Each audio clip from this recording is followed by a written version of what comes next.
Ya, tolong jangan mas. Perhatian sebentar Bapak Ibu, kita mengikuti dulu tugas akhirnya Pak Farid. Kita dukung, tetap ada di sini. Ini menjadi video yang nanti akan dinilai oleh BPKB, ya, supaya Pak Farid bisa menyelesaikan tuntas program guru penggerak angkatan 10 dan dinyatakan lulus.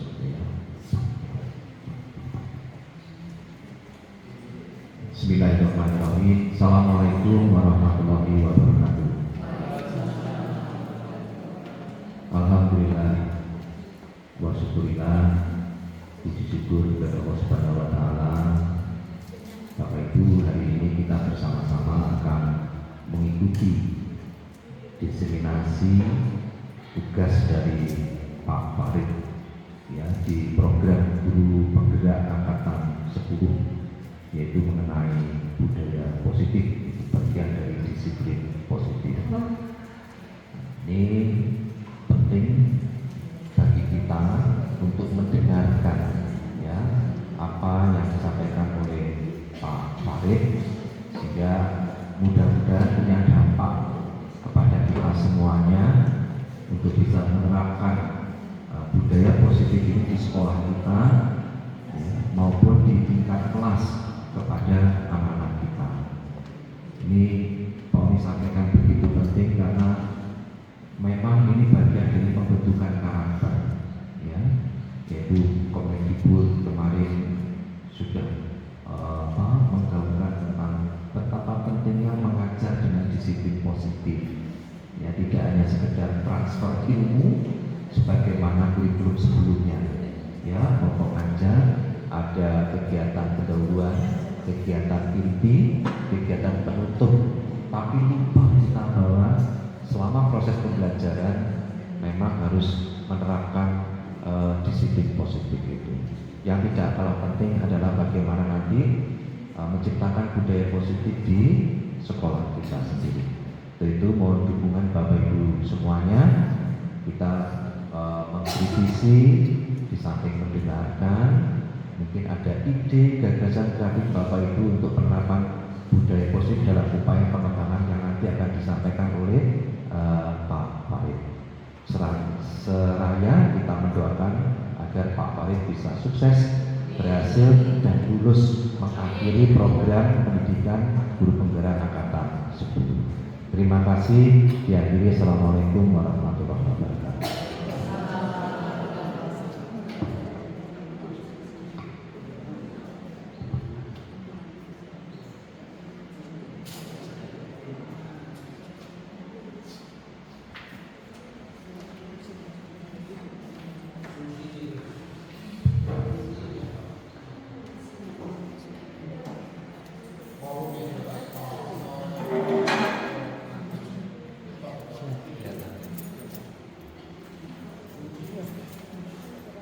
Bismillahirrahmanirrahim. Mohon izin Bapak Wali. Terima kasih kepada Bapak Wali Bapak Wiantoro SPD yang sudah mendukung sepenuhnya perjalanan saya. Jadi ini adalah serangkaian yang sedikit sebetulnya, Bu, masih banyak. Diseminasi yang di pendidikan guru penggerak, nanti mohon dukungannya lagi Bapak Ibu. Ada 2 diseminasi saya, yaitu diseminasi pendidikan guru informatika. Jadi Bapak Ibu guru nanti akan diundang di PNM, pasti itu nanti. Saya itu diundang di PNM, jangan main-main. Saya itu hanya iseng sebetulnya. Ternyata diseleksi ketut. Saya sambat ke Pak Oni, Pak, ini 30 hari pendidikannya, bayangin. Nanti Bapak Ibu enak-enak. Benar ini. Sudahlah, pendidikan BPNM itu luar biasa, ilmunya bagus-bagus. Nanti contohnya seperti ini. Enggak, Bu, saya 1000% akan saya bantu. Enggak, saya mau menangis ke Pak Oni sebetulnya. Karena hampir tidur saya itu nyenyak sekali saya. Karena saya mendapat dua pendidikan, yaitu pendidikan PGP sama pendidikan guru informatika. Tapi kalau yang guru informatika insya Allah itu juga bermanfaat Bapak. Jadi ditunggu diseminasinya, informatika tidak mau video tetapi live, langsung dilihat oleh yang dari pihak PNN. Ini yang membuat gemeter sebenarnya. Oke, di awal Bapak Ibu, sebelum saya lanjutkan, saya terenyuh dengan apa yang disampaikan Bu Mary tadi. Ini nanti kita bahas, kita kupas seperti apa yang diinginkan Bu Mary itu klik dengan apa yang mau saya sampaikan. Padahal saya tidak janjian dengan Bu Mary. Sebelumnya Bapak Ibu, mari kita supaya semangat menumbuhkan artinya SMA 3 ini dulu besar, sekarang mulai meredup. Tetapi hari ini SMA 3 harus besar. Kita ingin lagi ya, SMA 3. SMA 3. Nah, ketahuan kan? Ketahuan. Nah, bergerak, berprestasi. Yel-yelnya ada lupa Mas. Ayo. Ayo, semangat ya. Ini SMA 3, ini ladangnya kita. Ya, oke, sekali lagi. SMA 3. Oke, terima kasih. Jadi saya di sini biar kelihatan. Desiminasi disiplin positif Bapak Ibu. Jadi ini perlu kami sampaikan karena ini serangkaian ini tidak hanya langsung terjadi, tetapi saya melakukan sebuah analisa, kemudian kami melakukan mencoba bagaimana mempraktekkan, dan itu pun temuan-temuan di sini nanti akan saya sampaikan. Wah, ini Bang Bu, ini hasil dari AI. Ya, kenapa seperti ini Bapak Ibu?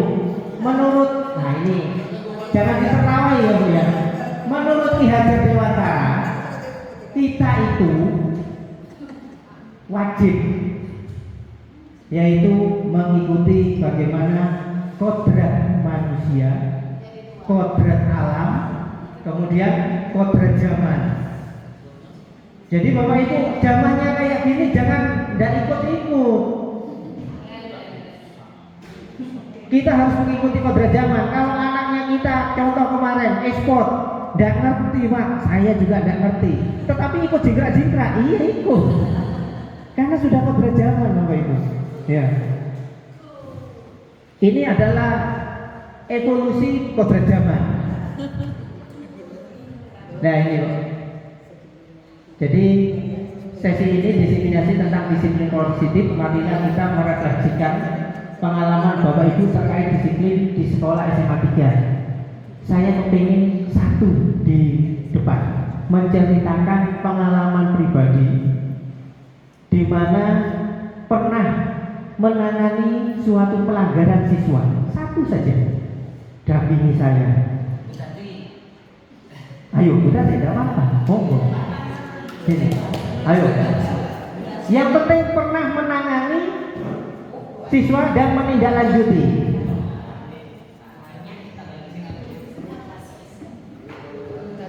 Oke.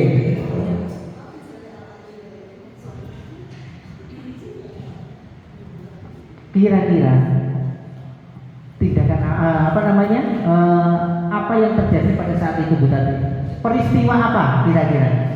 Terima kasih Pak Farid. Ngadep sana Bu Tati. Terima kasih Pak Farid dan Bapak Ibu guru semuanya. Bukan kebetulan ya, memang saya ini kelas yang selalu spesial. Khusus-khususan memang mulai dulu memang zaman dulu masih ada IPA IPS, saya pasti kebagian IPS. Karena memang anak-anak itu kembali lagi ajarannya Ki Hajar Dewantara, memang anak-anak itu sudah ada yang nakal, anak-anak unik. Jadi anak-anak itu sudah punya garis Jadi kita ini tinggal ngindesi saja gitu. Kalau yang sekarang itu Pak Farid, seperti yang disampaikan tadi waktu rapat, ada beberapa anak yang luar biasa, terutama satu, disebutkan namanya? Tidak perlu disebutkan nama. Apa yang terjadi pada saat itu? Nah, si A ini dari rumah berangkat sekolah, nyampe di depan dia tidak terlambat, masuk ke gerbang itu jam 7 kurang, malah lebih pagi dari teman-temannya. Ternyata ketika jam pertama, kebetulan saya ada di jam saya di kelas tersebut, ternyata anak itu masih di parkiran. Sudah. Setelah saya masuk, saya absen, saya telepon. Ternyata dia memang sengaja untuk menelatkan diri masuk kelas ke saya. Waktu itu pelajarannya bahasa Jawa, Bapak. Terus saya tanya kenapa?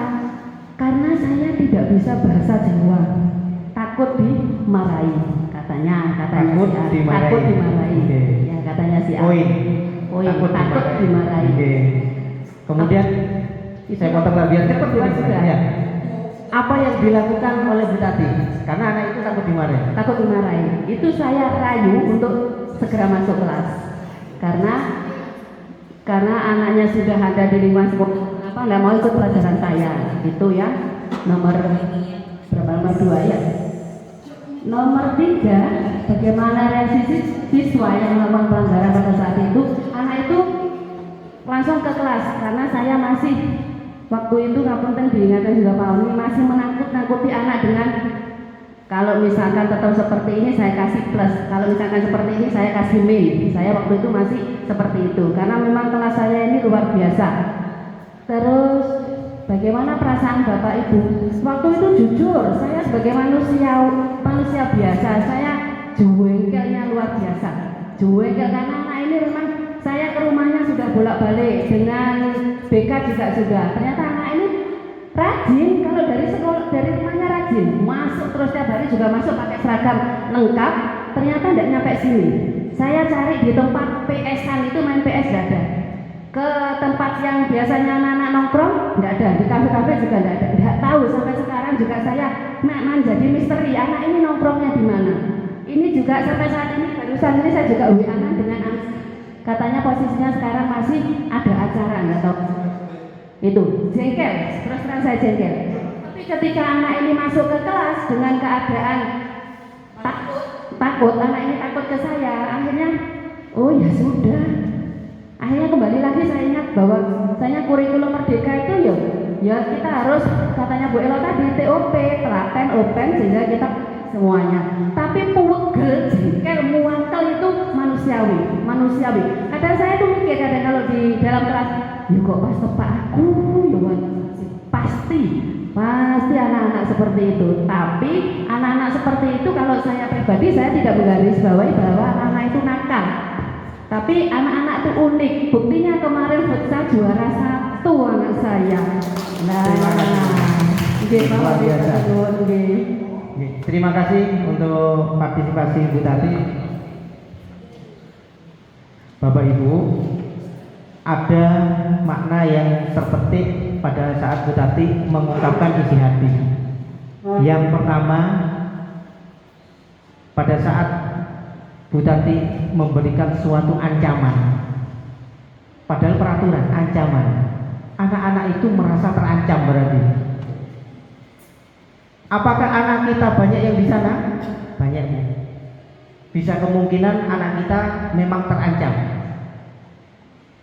Kemudian di sisi lain, Bu Tati mengatakan anak perlu diberi kebebasan. Ya, tetapi nanti akan kita kupas seperti apa. Perasaan jengkel pasti Bapak Ibu. Saya pertama kali melakukan pelajaran di sini, yaitu tentang pendidik tentang disiplin positif, itu sakit hati Ibu, karena kita masuk di wilayahnya restitusi. Nanti kita bahas bersama. tapi ini adalah PR kita. Perasaan Bapak Ibu sama dengan perasaan saya, yaitu jengkel pasti. Kalau tidak jengkel berarti tidak normal. Mari kita pahami tentang ini nanti Bapak Ibu, yaitu perubahan paradigma belajar. Ini penting Bapak Ibu. Di saat kita tetap mengandalkan seperti apa kita pembelajaran dulu kita diajar oleh Bapak Ibu guru zaman dulu diterapkan sekarang tidak sama. Kemudian disiplin positif, motivasi perilaku manusia, kebutuhan dasar, posisi kontrol restitusi, keyakinan kelas yang nanti perlu digarisbawahi karena kita kepingin adanya suatu keyakinan kelas atau keyakinan nanti bukan hanya kelas, nantinya belok tapi keyakinan untuk Bapak Ibu guru. Itu wilayahnya Pak Uni, bukan wilayahnya. Kemudian segitiga restitusi. Ini perubahan paradigma belajar. Ini sebetulnya permainan Bapak Ibu, cuman waktunya nanti tidak cukup. Jadi saya bacakan saja ya. Ini di mana kita membayangkan bahwa menyimpan sesuatu yang sangat berharga di dalam kepalan tangan kita. Kita perlu menjaga benda sekuat tenaga tersebut. Kemudian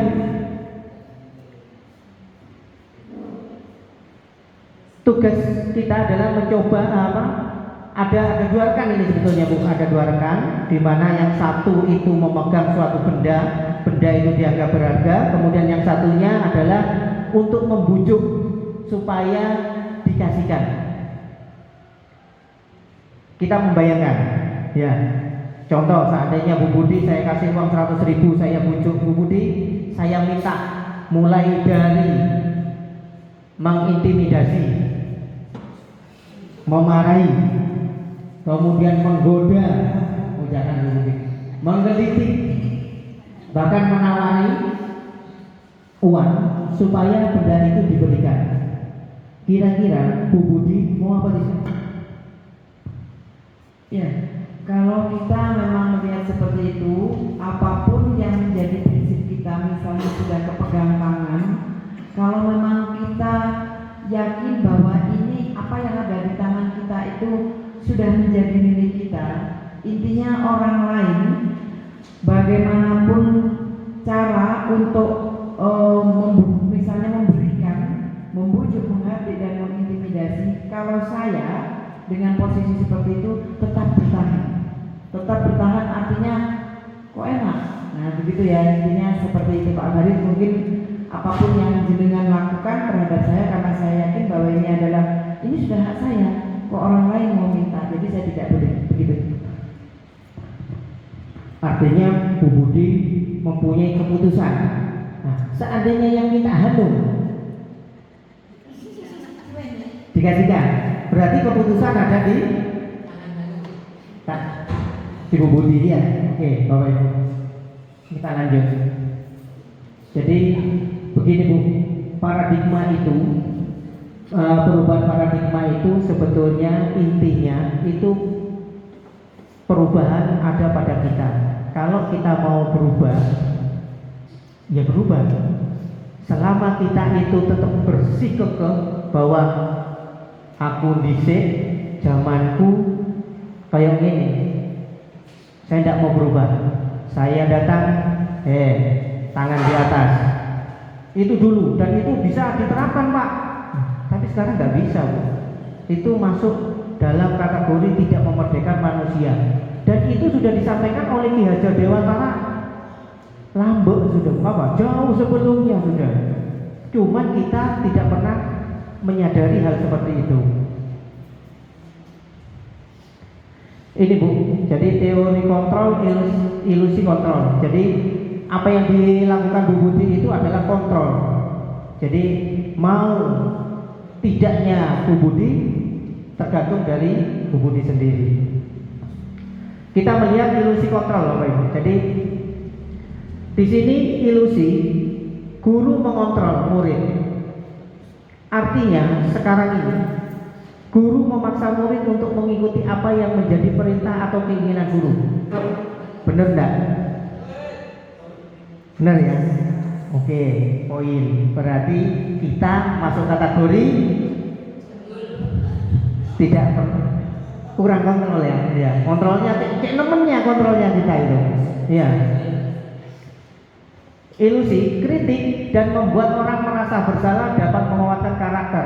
Kita buat siswa merasa bersalah untuk menguatkan karakter. Betul enggak? Apa contohnya?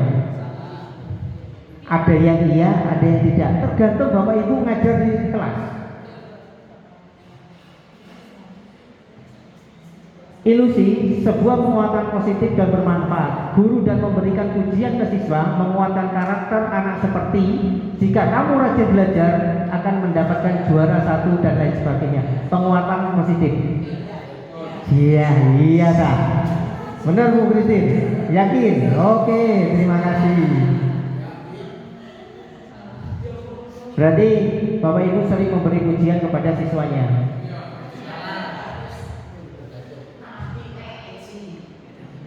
Kemudian ilusi bahwa orang dewasa memiliki hak untuk memaksa. Misal memaksa anak untuk saling meminta maaf saat terjadi pertikaian sebagai langkah aman guru. Saya ulangi lagi. Kita memaksa anak untuk saling meminta maaf saat terjadi pertikaian sebagai langkah aman guru agar kondisi segera kondusif, padahal anak masih ada rasa jengkel dan dalam hati. Yakin? Pada saat kami melakukan di kesiswaan, ini yang dilakukan Bapak Ibu. Karena apa? Kalau tidak dipaksa, waktu itu. Kalau tidak dipaksa, satu, ada rasa ini harus selesai. Naluri, kebutuhan, cepat pulang. Loh iya, benar ini. Jadi kita menyelesaikan dia kan, mesti tunggu dulu, jangan diam. Nanti kita akan ada refleksi tenang. Ini, oke, sampai di sini ya. Ini ilusi kontrol. Ini adalah makna perubahan ya sebetulnya. Bila kita ingin membuat kemajuan perlahan sedikit-sedikit, ubahlah sikap atau perilaku Anda. Namun bila kita ingin memperbaiki cara-cara utama kita, maka kita perlu mengubah kerangka acuan kita. Ubahlah bagaimana Anda melihat dunia, bagaimana Anda berpikir tentang manusia, ubahlah paradigma Anda, skema pemahaman dan penjelasan aspek-aspek tertentu tentang realitas. Maknanya bahwa jika kita ingin melakukan perubahan terhadap sedikit demi sedikit, kita perlu mengubah sikap perilaku kita. Namun jika kita ingin melakukan perbaikan yang lebih besar mendalam, maka kita perlu mengubah kerangka acuan kita. Ini yang sulit loh. Kerangkanya kita itu sudah melekat dari zaman dulu. Tapi setelah kita berdiskusi nanti insya Allah SMA 3 tidak ada lagi kata-kata takut seperti itu tadi. Ya.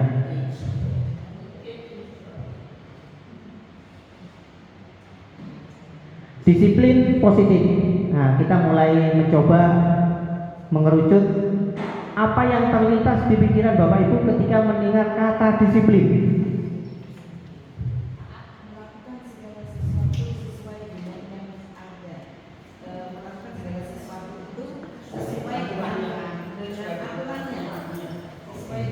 Disiplin aturan ya Bu ya. Oke. Ya, disiplin itu menurut saya itu adalah melakukan segala sesuatu sesuai dengan yang sudah ditetapkan.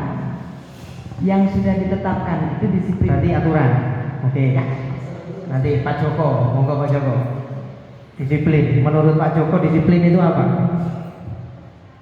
Sama dengan Bu Budi, jadi disiplin itu harus sesuai dengan aturan. Jadi mentaati aturan yang sudah disepakati, yang sudah tertulis, itu disiplin.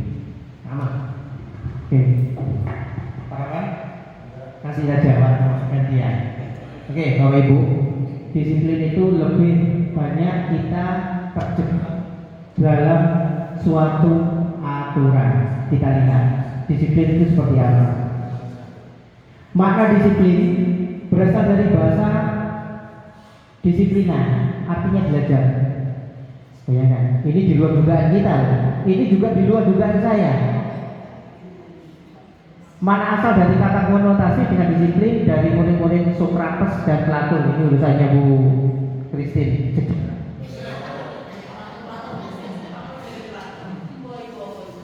Disiplin diri membuat orang menggali potensi menuju sebuah tujuan apa yang dia hargai.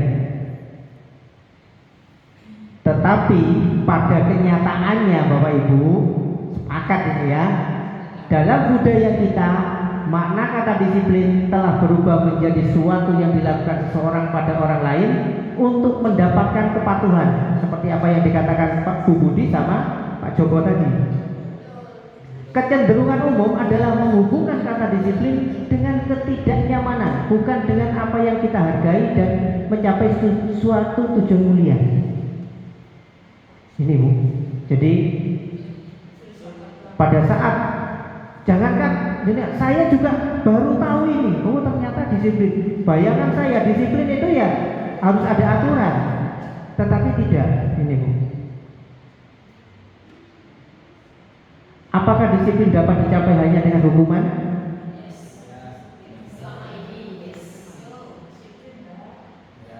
Ya. Saya kepingin tahu jawabannya Pak Sukri. Katanya Pak Sukri tidak. Kenapa Pak Sukri? Menurut saya tidak seperti itu. Jadi bukan hukuman yang untuk mencapai disiplin, tidak. Tapi kita harus berikan pengertian kepada seseorang itu untuk mendapatkan sesuatu yang baik. Beri Allah untuk Pak Sukri. Terima kasih Pak Sukri. Kayaknya Pak Sukri mulai sadar.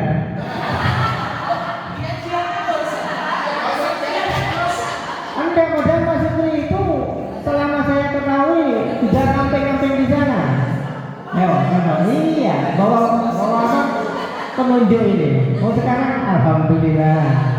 Jadi pada saat nanti kita bertemu dengan apa namanya komunitas ini SMA 3 sudah luar biasa.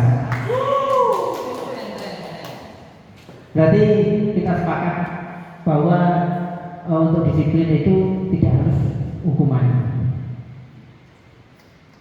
Disiplin positif Bapak Ibu. Jadi ini yang perlu kita gali. Seperti apa disiplin positif? Ini memang kita sudah melaksanakan, tetapi kadang-kadang ciut. Disiplin positif di sini adalah memampukan peserta didik untuk memahami dan mengontrol setiap perilaku tindakan yang dilakukan agar senantiasa dilakukan dengan penuh kesadaran dan tanggung jawab sebagai bentuk menghormati diri sendiri dan orang lain sekitarnya. Jadi perjuangan kita untuk mendisiplinkan anak-anak itu sudah luar biasa. Sebagai pendidik, tujuan kita adalah menciptakan anak-anak yang memiliki disiplin diri sehingga mereka bisa berperilaku dengan mengacu nilai-nilai kebajikan universal dan memiliki motivasi intrinsik. Ada yang paham dengan motivasi intrinsik? Dari dalam. Okay. Kalau yang bahasa Inggris Pak Joko paham ya.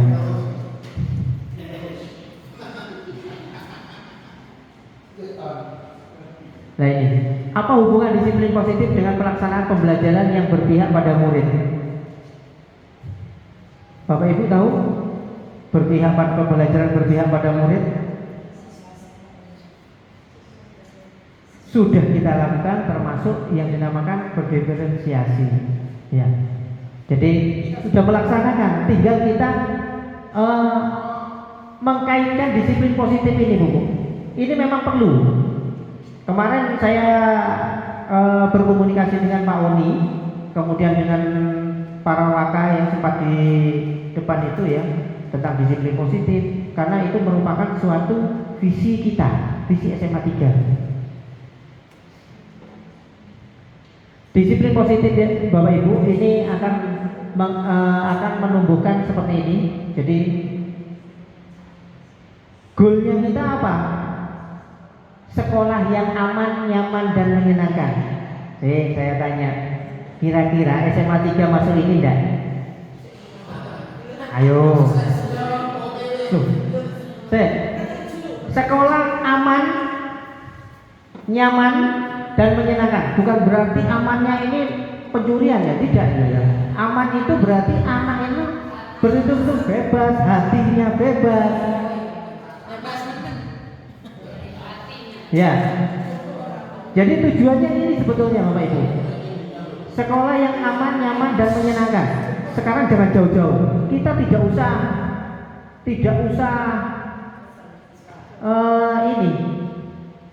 Seandainya saya punya anaknya, saya kalau jenengan nanti tersinggung sakit hati, menyalahi restitusi. Saya punya anak saya besar, cinta itu ya, cinta ini besar. Kemudian kira-kira saya mau menyekolahkan ke SMA 3 apa enggak kira-kira? Saya kan mikir, apa yang saya pikir? Ini Bu, apakah anak saya cinta itu bisa aman di sini? Bisa nyaman di sini? Apakah menyenangkan di sini? Itu makanya kita harus refleksi.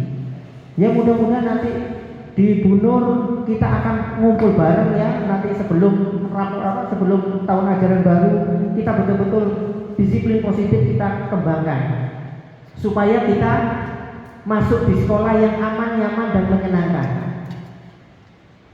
Ini kalau di Jember Bu, di Jember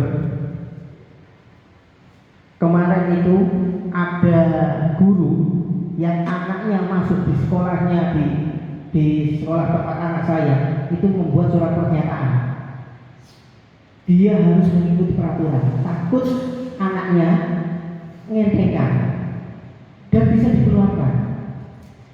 Dan guru tersebut itu betul-betul mempercayakan dia ke sekolahnya. Artinya sekolah itu betul-betul memiliki aman, nyaman, dan menyenangkan, sehingga anaknya itu sudah masuk di kategori ini. Beriman betapa keluarnya ya luar biasa sudah. Kalau saya terus terang, Pak Farid, anaknya dimasukkan ke SMA 3. Bukan tidak mungkin, nah ya jauh maksud saya. Bukan karena apa? Itu jawaban saya. Karena jauh. Bukan tidak aman. Jadi jauh. Jadi bagaimana kita harus menciptakan ini Bapak Ibu, supaya orang luar betul-betul tahu. Ya, mudah-mudahan kita nanti ada sesi pertemuan lagi yang betul-betul seperti apa SMA 3. Apa saja nilai-nilai kebajikan? Ya, nilai kebajikan itu ya nilai yang bersifat positif manusia merupakan tujuan mulia yang tadi Bu. Jadi yang intinya nanti akan kembali lagi kepada profil pelajar Pancasila. Nah ini Bu, ini yang perlu kita cermati karena ini saya melakukan sebuah kuesioner ke anak-anak dan mengejutkan Bapak Ibu. Motivasi perilaku manusia untuk menghindari ketidaknyamanan atau hukuman. Apa katanya disampaikan Bu Tati tadi? Anak, ini siswa ya. Kemudian saya kedua mendapatkan imbalan atau penghargaan untuk menjadikan orang yang mereka inginkan dan menghargai diri sendiri dengan nilai-nilai yang mereka percaya. Ini seandainya kita kembalikan di sini ya. Dari ketiga motivasi di atas, manakah yang paling banyak mendasari perilaku murid SMA 3 saat ini? Ayo kita cermati. Ya, ini motivasi perilaku bukan manusia saja. Perilaku murid sudah kita khususkan. Murid, motivasi perilaku murid yang kita di sini, motivasinya itu menghindari ketidaknyamanan atau hukuman untuk mendapatkan imbalan atau penghargaan untuk menjadi orang yang mereka inginkan dan menghargai diri sendiri dengan nilai yang mereka percaya? Kira-kira Bapak Ibu yang mana? Betul, Pak Joko memang telepatinya hebat. Pak Joko menggunakan telepati, saya menggunakan riset, Bapak Ibu.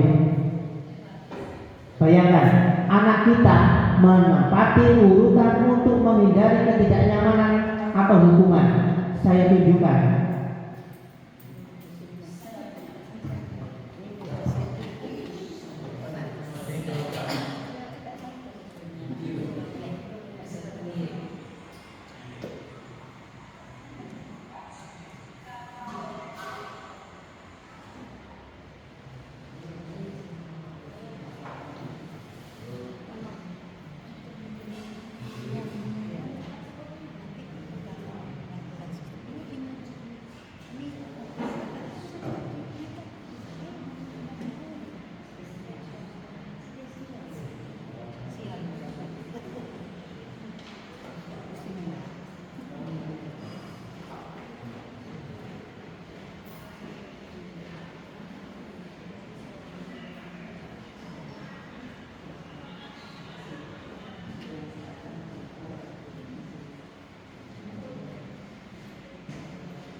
Bapak Ibu, dari hasil yang kemarin saya peroleh bahwa kita masuk menempati untuk menghindari ketidaknyamanan hukuman. Artinya ini adalah tingkat terendah dari motivasi perilaku manusia, tingkat terendah. Apakah aman anak kita? Tidak. Apakah nyaman anak kita? Tidak. Ini yang saya ambil sampling anak OSIS loh. Separuh anak OSIS, separuh. Iya, saya juga malu. Kalau semuanya. Jadi samplingnya setengah anak OSIS. Kalau anak OSIS semua bagus. Saya tidak mau. Setelah kita rating, itu kita menempati anak-anak takut dengan aturan, takut dengan hukuman. Loh, kamu masuk di SMA tinggi takut tak? Sana Pak, hukumannya gitu. Kan repot. Bahwa anak yang masuk ke sini, yang berceria, ternyata mereka menganggap kita itu banyak aturan. Tertekan. Ayo kita gali nanti siapa yang salah.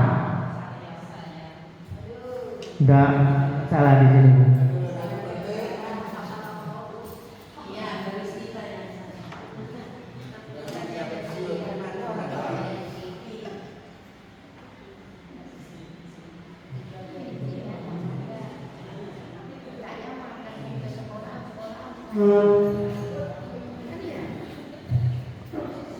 Kita harus banyak ini Bu merubah. Jadi kita sudah tadi belajar dengan paradigma perubahan.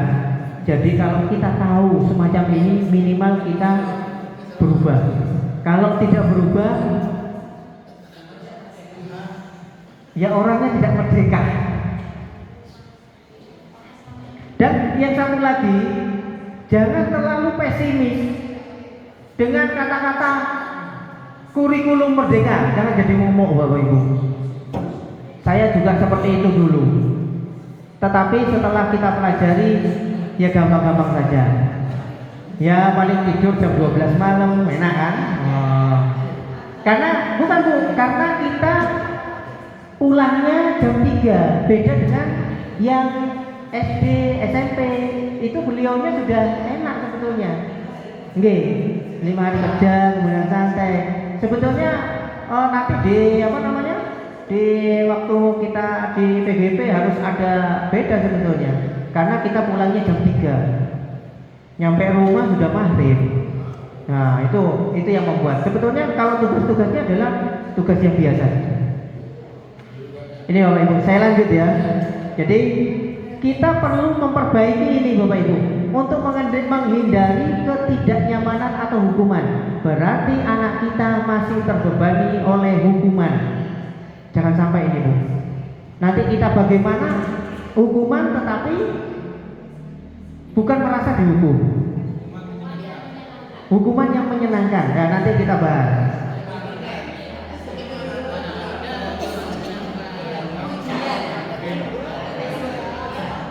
Ini Bapak Ibu, ayo supaya kita lebih fresh, kita memaknai hukuman dan konsekuensi. Nah, kita kan tahu bahwa nilai kita ada di atas Bu. Kita tidak usah ngomong restitusi karena restitusi terlalu jauh dulu. Nanti kita bahas. Sekarang kita membahas hukuman dan konsekuensi. Apakah yang dinamakan hukuman dan konsekuensi? Jangan-jangan apa yang kita pikirkan dengan yang ada di teori ini kita miss. Contohnya disiplin tadi. Disiplin anggapan kita adalah aturan. Saya juga kalau di rumah harus disiplin. Padahal itu salah. Ya, sekarang kita lihat hukuman. Hukuman bersifat tidak terencana dan atau tiba-tiba. Anak atau murid tidak tahu apa yang akan terjadi dan tidak dilibatkan. Hukuman bersifat satu arah, ya, tanpa melalui kesepakatan dan mengarahkan pihak guru baik sebelum dan sesudahnya. Hukuman yang diberikan bisa berupa fisik maupun psikis, atau anak disakiti oleh suatu perbuatan atau kata-kata. Ingat ya, perbuatan itu tidak hanya fisik tetapi juga kata-kata. Ya, sepakat ya?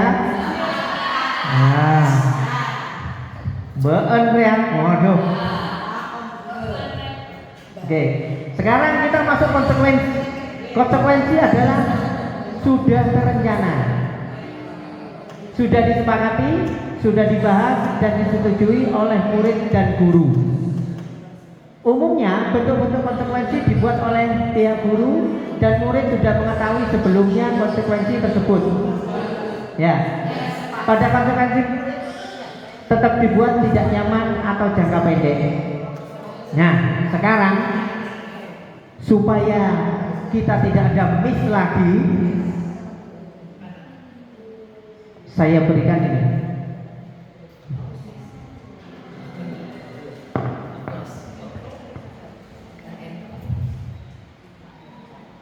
Ini Bapak Ibu,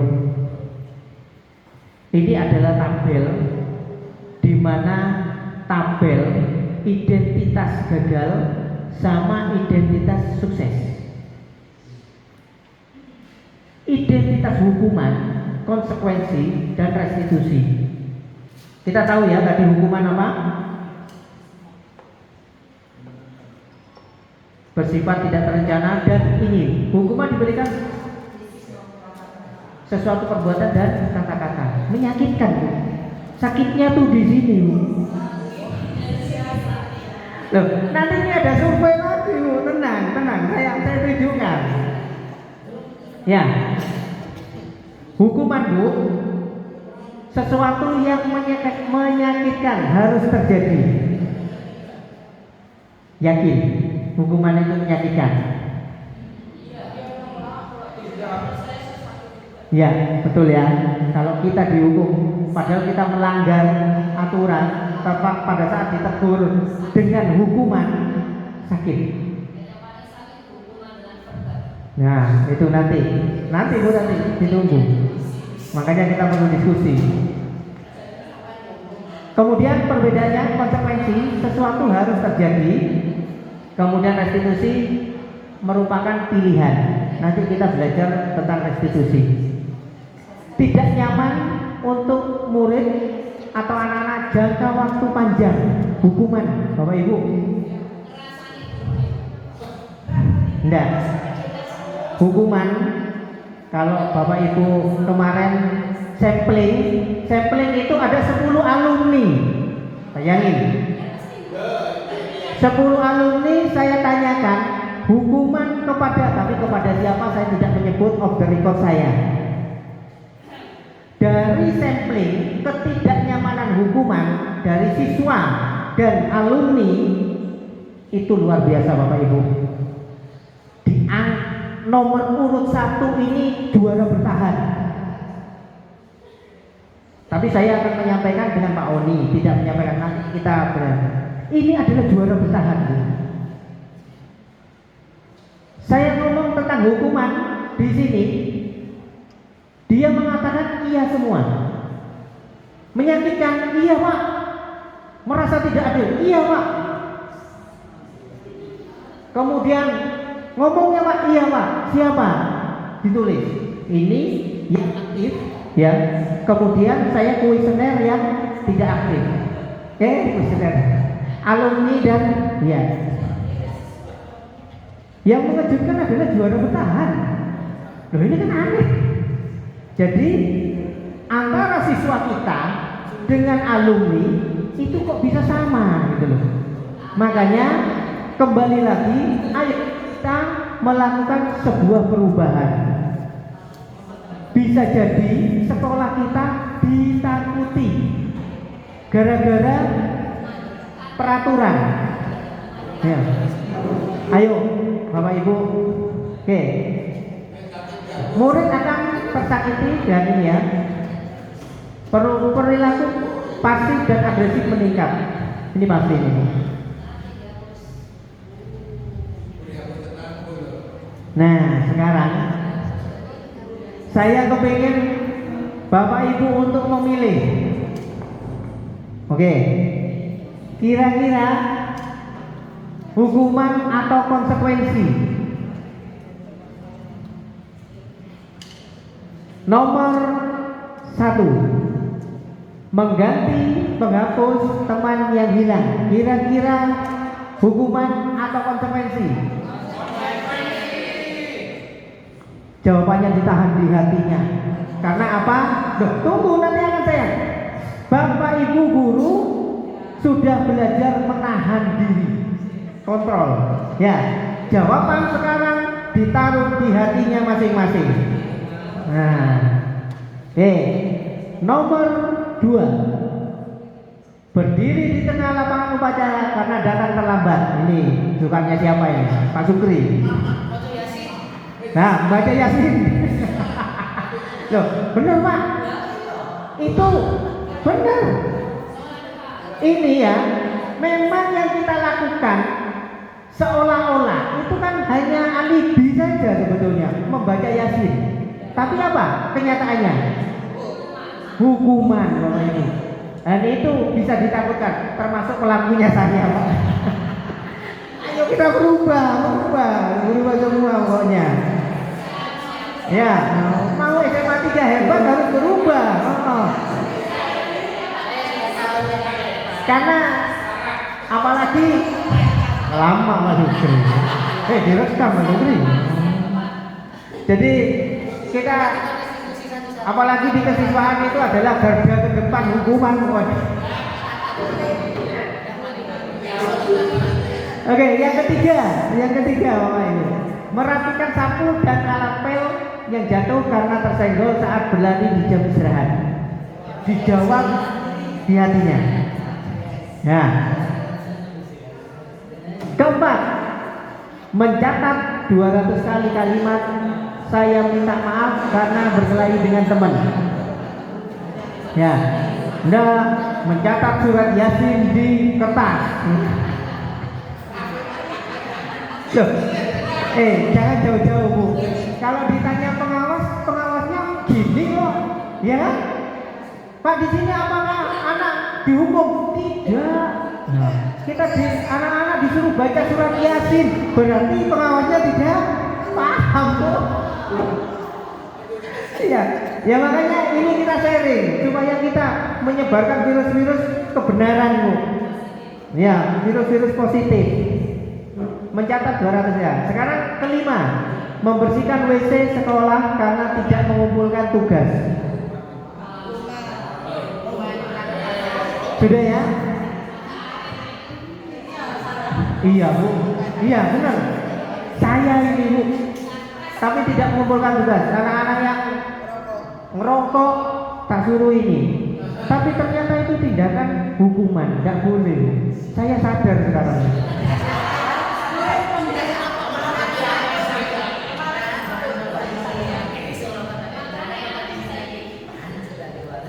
Bu, jenengan tidak tahu betapa sedihnya saya, sakitnya saya. Benar Bu, pada saat pendidikan guru penggerak itu apa yang disampaikan harus dilakukan.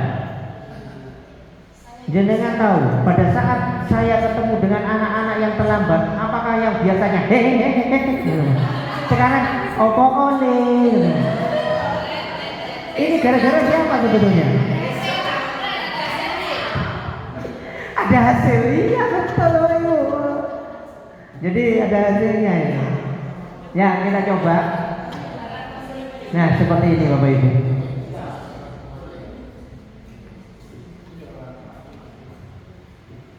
Bedanya tipis ya. Tetapi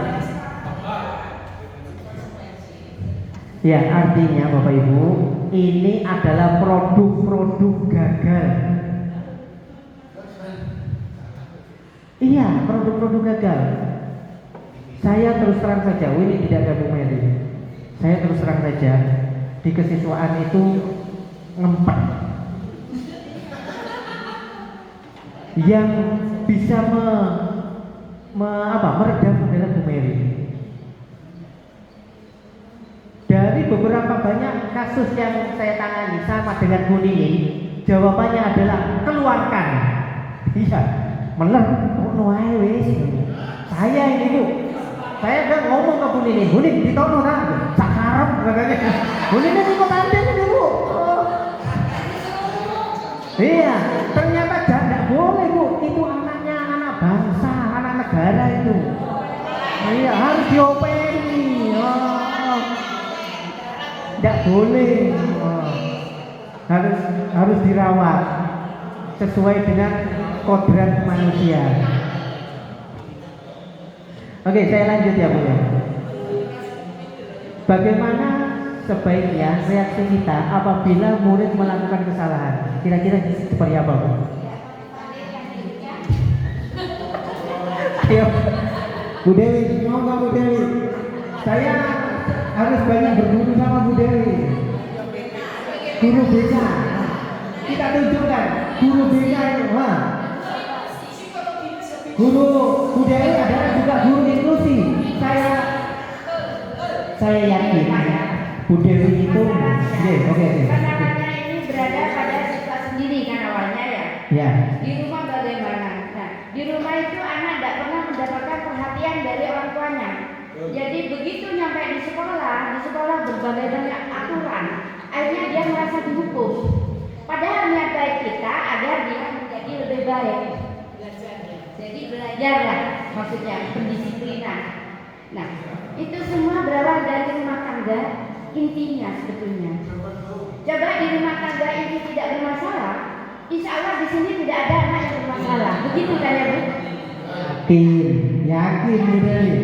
Nanti kalau saya bukakan bukunya gimana? Yakin saya Pak, yakin. Yakin ya? Oke, terus.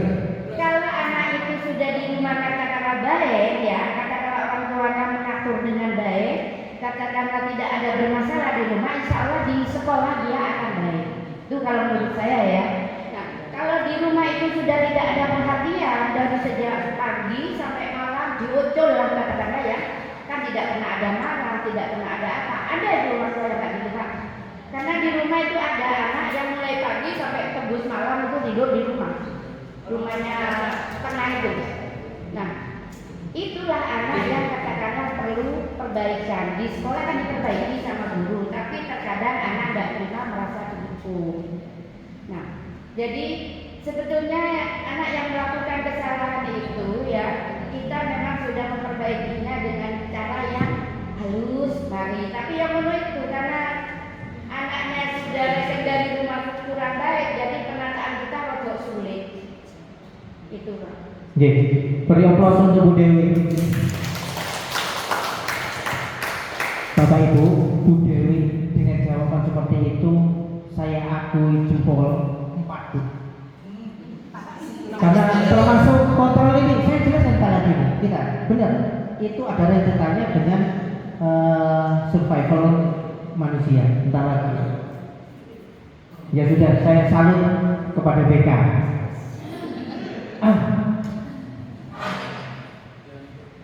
Ya, seperti apa? Harus seperti ini kalau itu. Restitusi. Nah, ini Bu, mengalami Bapak Ibu kalau sudah mengalami ini ngenes, tapi kita tetap berusaha untuk yang terbaik untuk sekolah kita. Ya, apa restitusi? Proses menciptakan kondisi bagi peserta didik untuk memperbaiki kesalahan yang telah mereka lakukan.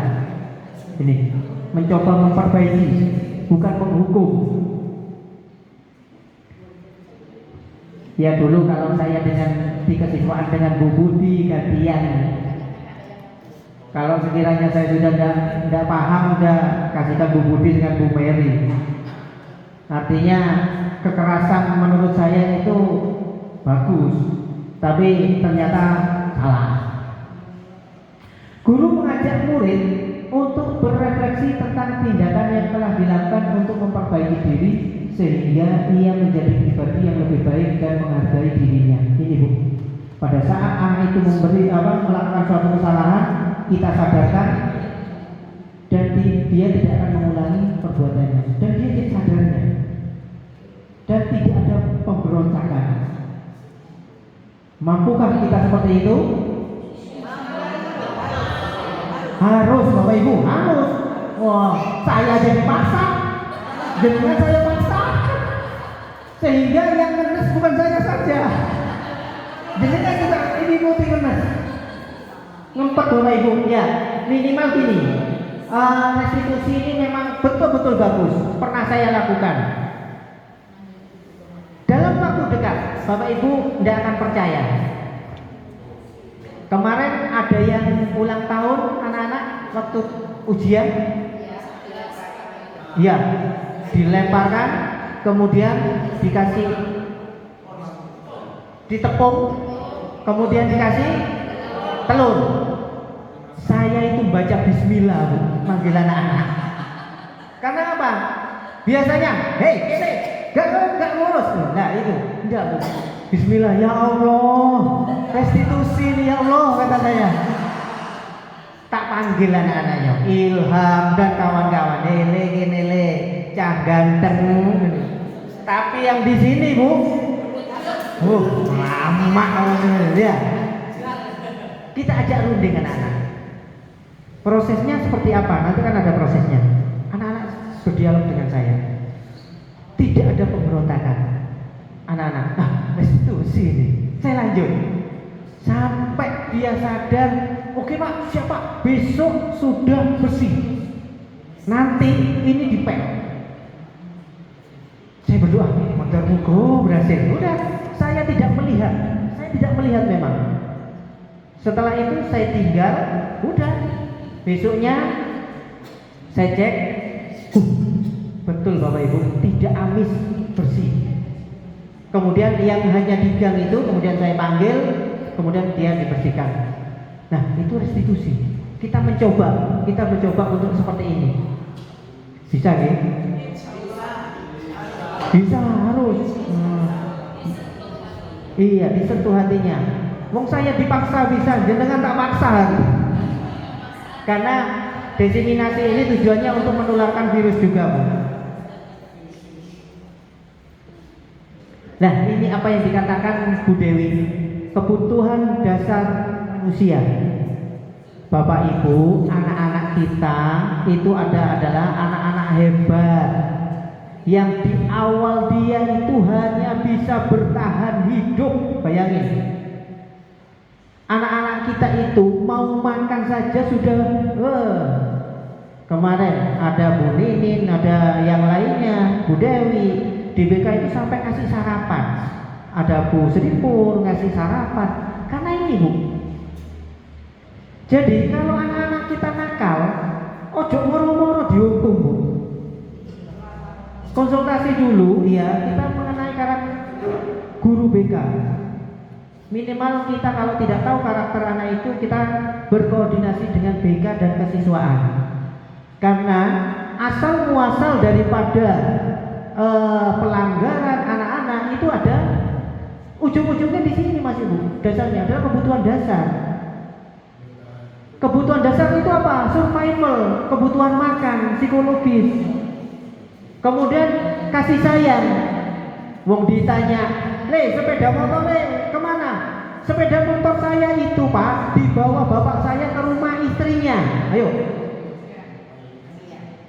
Konotasinya seperti, kan bingung kayak saya. Loh, Le. Ya iya kan bingung dong. Le, kenapa kamu terlambat? Pak, sepeda motor saya dibawa bapak ke rumah istrinya. Loh, kan bingung.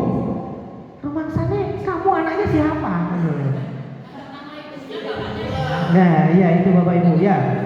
Poin di sini kasih sayang. Mereka sudah, ayo kita itu belajar, artinya betul-betul kita legowo, betul-betul kita punya nilai insya Allah surga kalau kita. Kebutuhan dasar, kemudian penguasaan. Kalau penguasaan anak-anak tidak mungkin sudah. Tapi yang mendasar adalah ini Bu. Kebutuhan dasar yaitu bertahan hidup. Di mana anak-anak kita kayak gitu.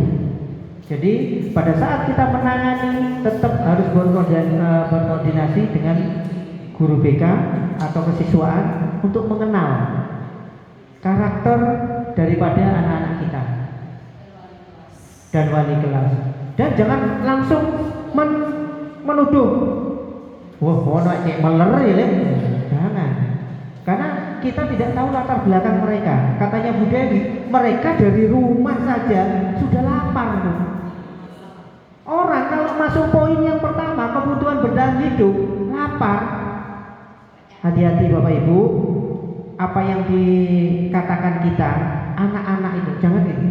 Verbal itu lebih bahayanya, lebih menyakitkan dan dampaknya luar biasa. Apa? Anak itu, ingat, yang kita hadapi adalah anak yang sudah dewasa. Dan itu apabila nekat kita bisa dibunuh, betul. Kasus-kasus itu tidak main-main. Hanya gara-gara apa? Ini loh. Urutan pertama, bertahan hidup. Jadi kalau kita ngomong yang lainnya, kalau sudah bertahan hidupnya oleh apa saja sudah. Ya, jadi pada saat kita memberikan suatu keputusan atau suatu tindakan tetap mengacu kepada ini. 5 kebutuhan dasar. Mengapa sebagai guru kita perlu memahami kebutuhan dasar murid yang tadi disampaikan oleh Bu Dewi. Jadi betul-betul anak itu sudah oleng dari rumah, kemudian ditampani di SMA 3, dipoles dengan kasih sayang Bapak Ibu. Saya kalau konsultasi dengan Pak Oni lucu, gergeten. Pak Farid yang sabar, dipoles, ya enggak, saya enggak mau sebetulnya Bu.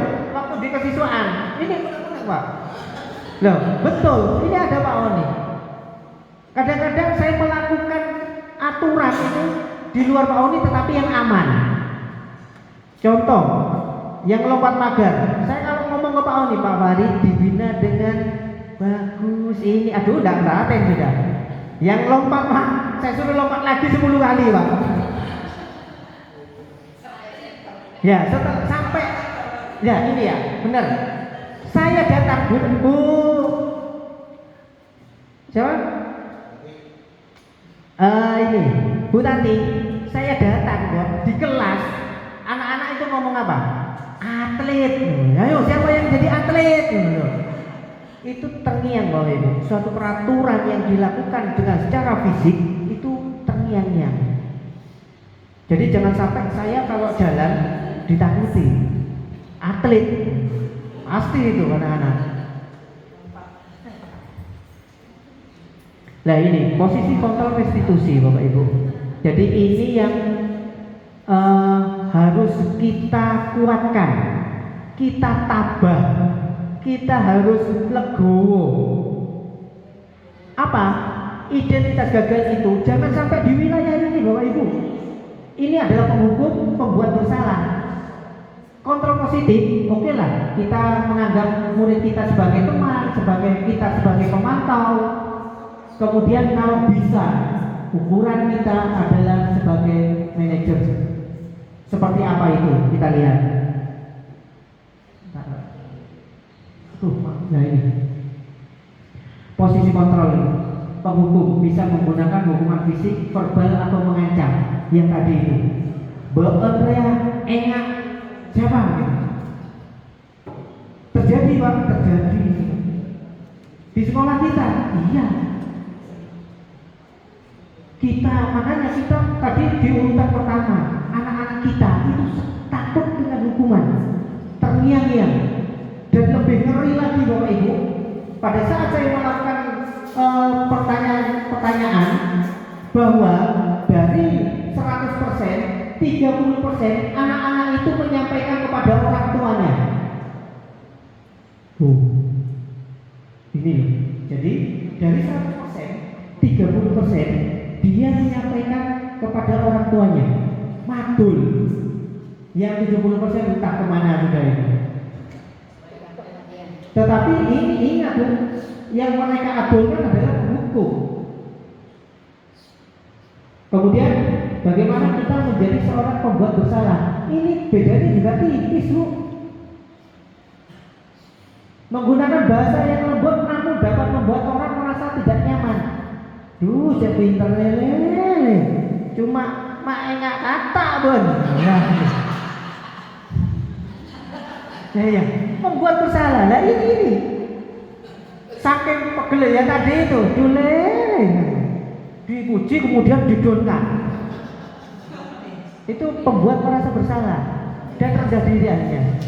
Jangan nih Bapak Ibu. Jadi ini kita mencoba untuk merubah paradigma kita, merubah perilaku kita. Teman mengontrol murid dengan bujukan. Nah ini biasanya dilakukan oleh tim kami di kesiswaan, agak memang ini. Tapi ini masih dikategorikan setengah. Kemudian pemantau. Kalau pemantau ini kita tetap mengawasi. Tetapi pada saat kita tidak ada, anak-anak cenderung untuk keluar dari pantauan. Kalau bisa ini yang dilakukan, yang disampaikan oleh Pak Oni, tapi ini tidak saya lakukan karena ini agak sulit, Bu. Ya tadi kemarin pada saat kita menemukan kesalahan anak itu diajak berdialog. Seperti apa nanti kita pelajari. Ini Bu, ya posisi kontrol pada saat penghukum ya. Biasanya guru itu ngomongnya menghardik, menunjuk-nunjuk, menyakiti dan menyindir. Kalau pembuat merasa bersalah, ceramah. Pak Sukri. Apakah anak kita ada yang seperti dimasuk di kuesioner? Ada Pak. Pada saat saya kasih kuesioner, nih kira-kira kalau kamu melakukan kesalahan apa yang ditindak oleh Bapak Ibu guru atau yang lainnya, guru BK terserah. Roa Pak acara mah melolo Pak. Bapak Ibu kepingin tahu jawabannya anak-anak apa? Anak-anak pada saat diceramai dia tidak mendengarkan. Benar ini. Dia hanya iya. Kemudian kuesioner kan saya tambahin. Apakah kalian mendengarkan dan menghayati atau memahami tentang apa yang disampaikan oleh tidak?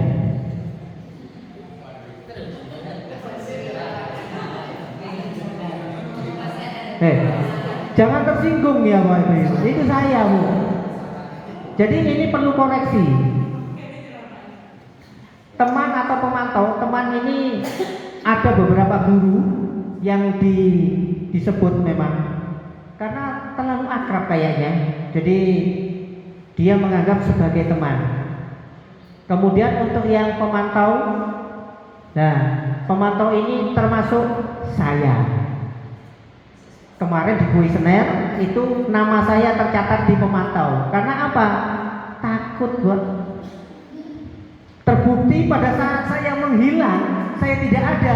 Yang lompat pagar banyak sekarang. Berarti saya gagal. Padahal tujuan saya baik, supaya tidak melompat pagar. Tetapi saya ngontrol. Pada saat anak-anak ngobrol dengan saya, iya pak, enggak ada. Tapi di belakang saya tidak ada, mereka kabur. Berarti gagal. Kemudian di tingkat manajer, di mana apa yang kita yakini, apa kamu meyakini hal tersebut dalam kuesioner,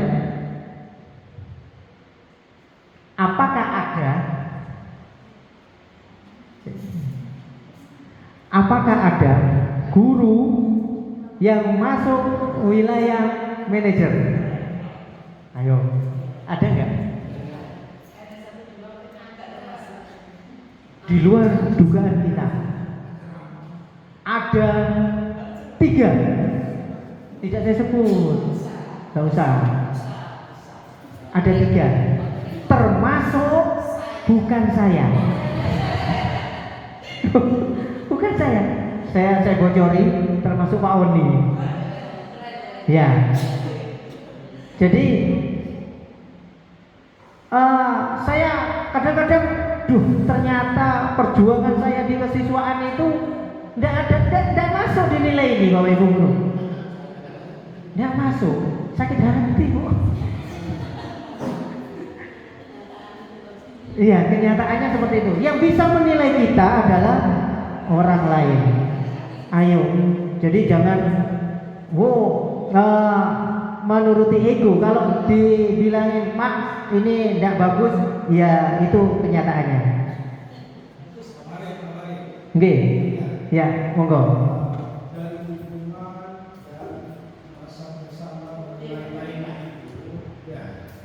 Di sekolah kita ini memang harus ada, ya.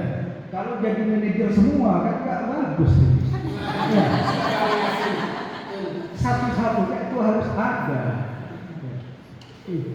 Manajer semua nggak bagus ya. Itu menurut saya. Beri aplaus untuk Pak Agus Salim. Pak Agus Salim, posisinya saya itu persis sama dengan punya jenengan. Harus ada penghukum. Itu menurut versi kita. Ingat, Ki Hajar Dewantara. Saya sering diingatkan oleh Pak Odi kok. Ingat Pak, ingat terus studiamu, kata saya. Sesuai dengan kodrat manusia, kodrat alam, dan kodrat zaman. Apa yang kita lakukan belum tentu sama dengan apa yang dilakukan oleh anak. Nah itu Pak, sadar Pak. Saya sudah sadar Pak. Saya ketemu dengan Pak Oli, dengan Bu Mary, terus terang pulang getem-getem. Kok enak? Lo harus dihukum. Yang kedua-dua Bu Mary dulu. Pak, jangan. Di sini rasanya Pak. Kalau di kesiswaan tidak ada bedanya Pak. Kita harus menempati posisi ini untuk kita berubah. Saya tanya sudah, kalau kita tidak bisa membayangkan BK-nya manajer semua, luar biasa, top sudah. Tapi sayangnya Bu, ini kuis loh Bu Dewi, mohon ampun. Nanti, Pak Marin, ternyata Bu Dewi tidak masuk di manajer Bu, sama dengan saya. Iya, ini katanya anak, versinya anak, jangan sakit hati, saya juga sakit hati kok. Ya nanti, jadi gini Pak Oni, nanti kita perlu ada sharing khusus. Jadi bahwa kita perlu pembenahan pada posisi kontrol restitusi kayaknya. Baik itu secara fisik yang saya lakukan, suruh lompat. Saya sering diingatkan sama Bu Meri, Pak Farid jangan banyak-banyak. Tapi kalau tidak ada Bu Meri, mak nyaman ya. Bu Meri itu sudah kalau menangani anak Le, Cah Ayu, saya nggak sanggup terus terang. Tapi setelah masuk di sini di TGP harus Bapak Ibu. Loh bener Pak Sukri, besok daftar Pak Sukri. Ya, PP biar sadar. Namanya sadar positif, bukan kontrol positif. Oke, saya lanjut ya Pak Ibu.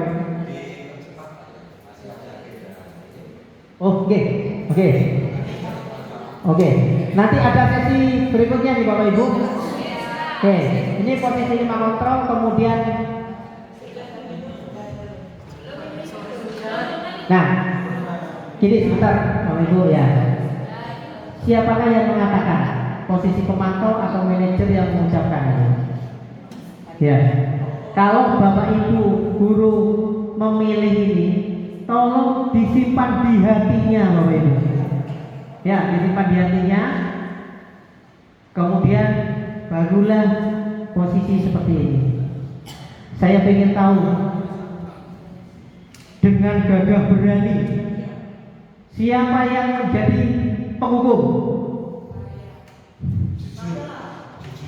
Jujur, ada Pak Oni. Nah, saya angkat tangan terus terang. Kemarin, ya, penghukum semua.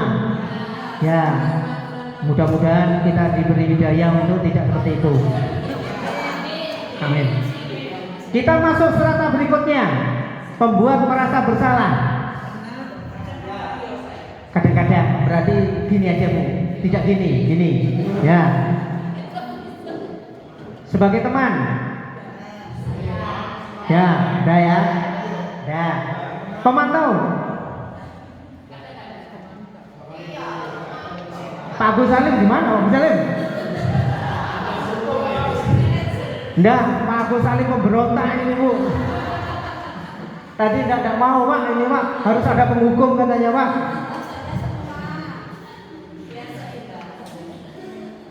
Ya, ini kemudian manajer. Loh, boleh angkat tangan karena saya mengantongi nama tersebut. Kalau tidak salah, tidak ada yang berani. Ya tidak apa-apa sudah. Oke Bapak Ibu. Nah kemudian ya ini apa yang disampaikan Bu Meri tadi ini sedikit ya. Yang penting ini keyakinan kelas. Keyakinan kelas adalah nilai-nilai kebajikan atau prinsip-prinsip universal yang disepakati bersama secara universal lepas dari perbedaan suku, negara, dan bahasa. Seorang akan lebih bersemangat dalam menjalankan keyakinan daripada sekedar mengikuti peraturan. Ini Bapak Ibu. Jadi beda tipis ya. Kita menggunakan keyakinan kelas daripada menggunakan peraturan. Karena kita tadi di poin 1 nilai kita Bapak Oni, nilai kita di ranking 1 adalah ketakutan anak-anak. Jadi ayo kita merubah dari peraturan kelas menjadi keyakinan kelas. Ini perlu didukung Bapak Ibu. Nah ini keyakinan kelas. Keyakinan kelas itu hanya melenceng sedikit kok. Artinya ini contohnya, jangan berlari di kelas koridor. Contohnya ya, berjalanlah di kelas atau berjalan di koridor. Iya, ini hanya kalimat-kalimatnya, tetapi ini berdampak. Apa yang kita ucapkan itu katanya Pak Oni ini, akan membentuk suatu energi positif, gitu Pak. Nah, seperti itu Bapak Ibu. Kalau kita sudah energinya di sekolah ini, maaf, karena saya tidak pulang lebih lanjut karena rumah saya jauh. Jadi kalau rumah saya di sini mungkin saya pulang-pulang. Nah, kita pulang aja Bapak Ibu guru. Apa kejadiannya? Energi yang ada di sini anak didik kita pulang Bapak Ibu? Ayo, yakin seperti itu, ya kan? Mungkin kalau saya dikatakan Pak Farid seperti apa? Iya kan rumah saya jauh Pak, saya tidak pulang karena absen. Selamat saya masih. Ya, jadi kita membentuk suatu energi atau aura yang bagus, yaitu dengan menggunakan keyakinan kelas. Ya, mudah-mudahan nanti kita ada kurikulum bahwa nanti Umeri itu juga kesiswaan kita akan membuat suatu keyakinan kelas yang nanti ditempel secara bersama-sama, di mana itu tidak ada suatu aturan, bukan aturan, tetapi kesepakatan. Ya, kalau nanti Bapak Ibu guru menggunakan kesepakatan, itu Pak Oni yang mimpin. Jadi kami hanya mengakomodir kalau kita berkolaborasi antara guru, wali kelas, dan murid untuk membentuk suatu keyakinan kelas. Mudah-mudahan dengan adanya keyakinan kelas kita, anak kita sudah punya nilai positif, pemikirannya sudah positif lagi, tidak mau kabur. Nah ini, mengapa keyakinan kelas bukan peraturan kelas yang tadi sudah kita jelaskan ya? Tahu perbedaannya? Ya ini Bu. Kalau kita tetap mempertahankan peraturan kelas bahwa ini masih di level paling dasar, artinya kita belum bisa mampu untuk mendongkrak suatu kebajikan yang efektif. Kalau kita sudah merubah peraturan kelas ini menjadi keyakinan kelas, itu luar biasa Bapak Ibu. Dari keyakinan ini maka terwujudnya lingkungan yang positif. Ini innernya sudah, bukan inner beauty, ini inner positif. Dari disinilah muncullah budaya positif. Apa budaya? Budaya apa Bu Christine? Apa yang dimaksud dengan budaya?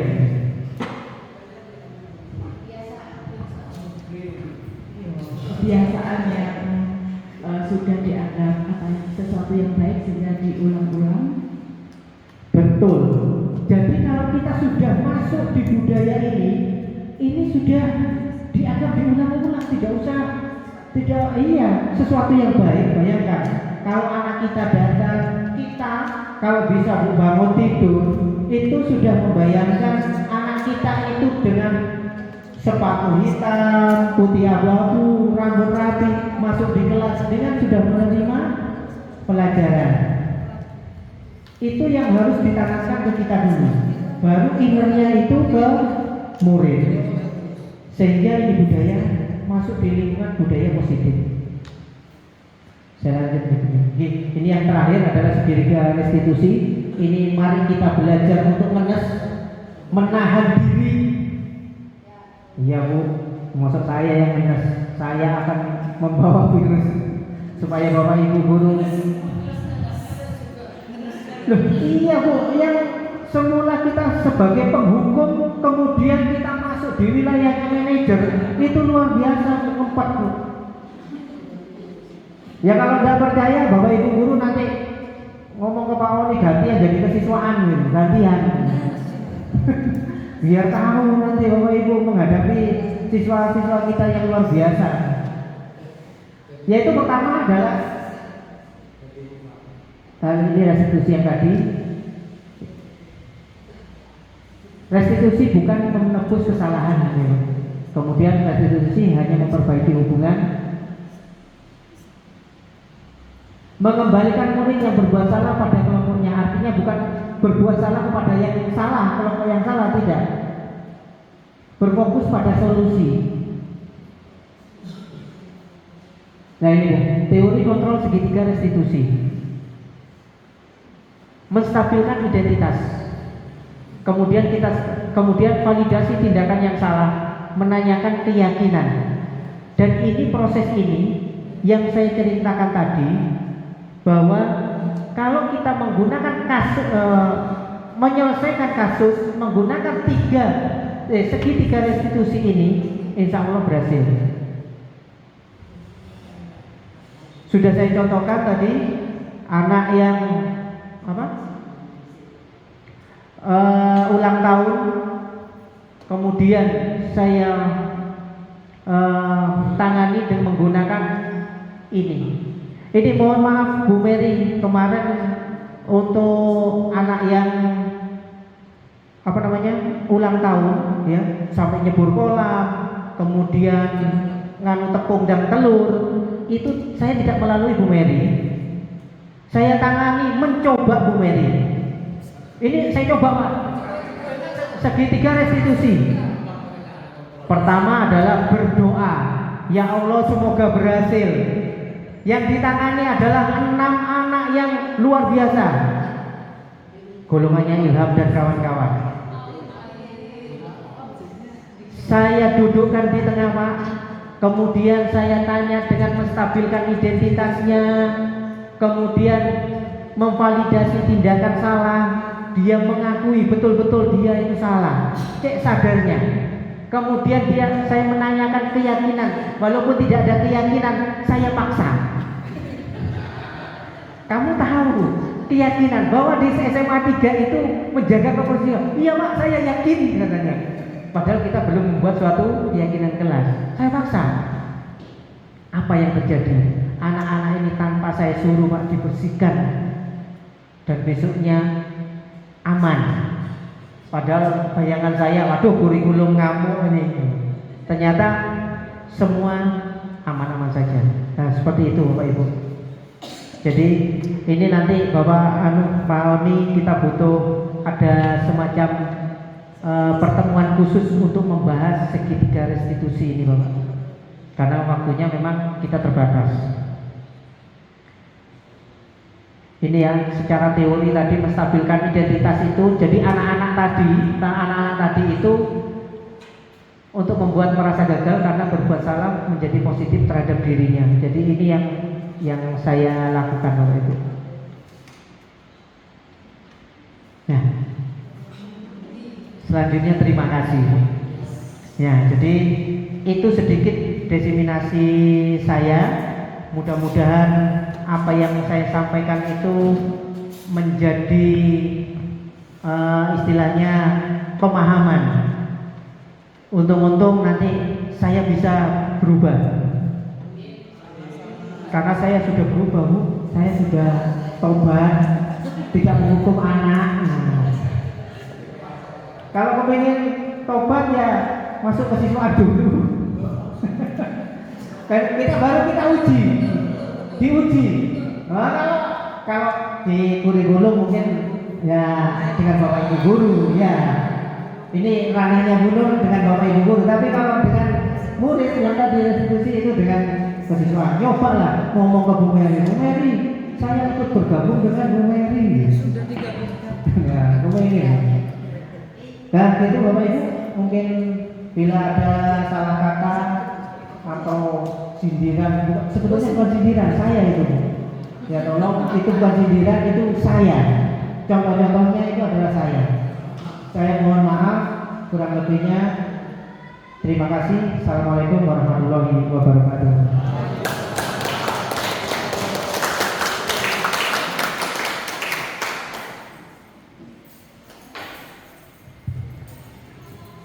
Terima kasih Pak Farid.